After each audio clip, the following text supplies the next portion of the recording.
शबरी की साधना। शबरी भगवान राम की परम भक्त थी। वह शबर जाति की एक भोली भाली लड़की थी। शबर जाति के लोग देखने में बहुत कुरूप होते हैं, लेकिन शबरी इतनी कुरूप थी कि शबर जाति के लोग भी उसका तिरस्कार करते थे। शबरी के माँ बाप को भी शबरी के विवाह की बहुत चिंता होती थी।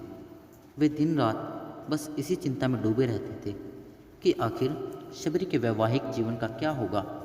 आखिरकार शबरी के माता पिता को शबरी जाति का एक विवाह योग्य लड़का मिल गया।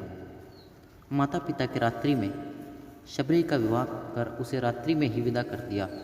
उन्हें डर था कि कहीं लड़का शबरी को देखकर विवाह के लिए इनकार न कर दे। शबरी अपने पति के साथ रात्रि में ही निकल गई। आगे आगे शबरी का पति चल रहा था और पीछे पीछे शबरी। चलते चलते वे दंडक वन में आ पहुँचे। वहाँ उन्हें सुबह हो गई।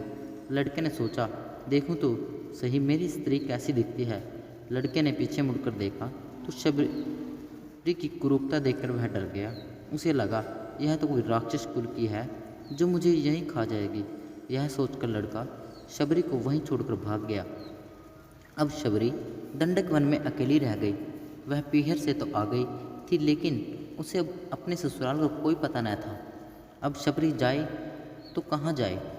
दंडक वन में रहने वाले ऋषि शबरी को अछूत मानकर उसका तिरस्कार करने लगे। उसी वन में मतंग नामक एक ऋषि महात्मा रहते थे। मतंग ऋषि को शबरी को देखकर उस पर दया आ गई। उन्होंने शबरी पर कृपा कर उसे अपने आश्रम में रहने के लिए शरण दे दी।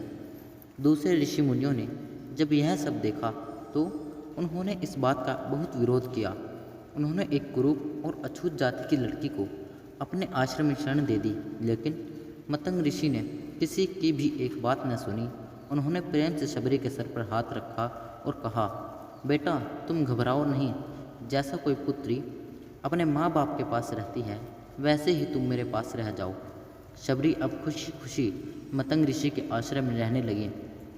शबरी को ऋषि मुनियों की सेवा करने में बड़ा आनंद आता था।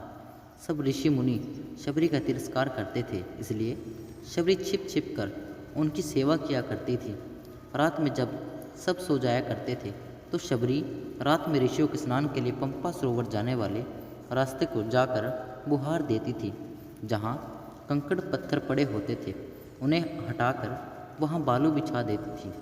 ऋषियों के लिए ईंधन ला कर देती थी। अगर कोई शबरी को देख लेता तो वह वहाँ से डर के मारे भाग जाती थी। उसे डर था कि कहीं मेरी छाया ऋषि मुनियों पर पड़ गई तो वह अशुद्ध हो जाएंगे। बस इसी प्रकार ऋषि मुनियों की सेवा में उसका समय बीतता गया। आखिर एक दिन वह समय पर भी आ पहुंचा जो सबके लिए अनिवार्य है। मतंग ऋषि का समय छूटने का समय आ गया था। जैसे माँ बाप के मरते समय बालक रोता है, वैसे ही शबरी भी फूट फूट कर रोने लगी थी। रोने के सिवा वह कर भी क्या कर सकती थी। मतंग ऋषि ने शबरी को अपने पास बुलाया और कहा, बेटा तुम चिंता न करो, एक दिन तुम्हारे पास भगवान राम आएंगे। बस इतना कहकर मतंग ऋषि शरीर छोड़कर चले गए। अब शबरी दिन रात भगवान राम की प्रतीक्षा करने लगी। रात में किसी जानवर के चलने से पत्तों की खड़खड़ाहट भी होती तो शबरी बाहर आकर देखने लगी कि कहीं भगवान राम तो नहीं आ गए। वह प्रतिदिन कुटिया के बाहर पुष्प बिछाती और तरह तरह के फल लाकर रख देती थी।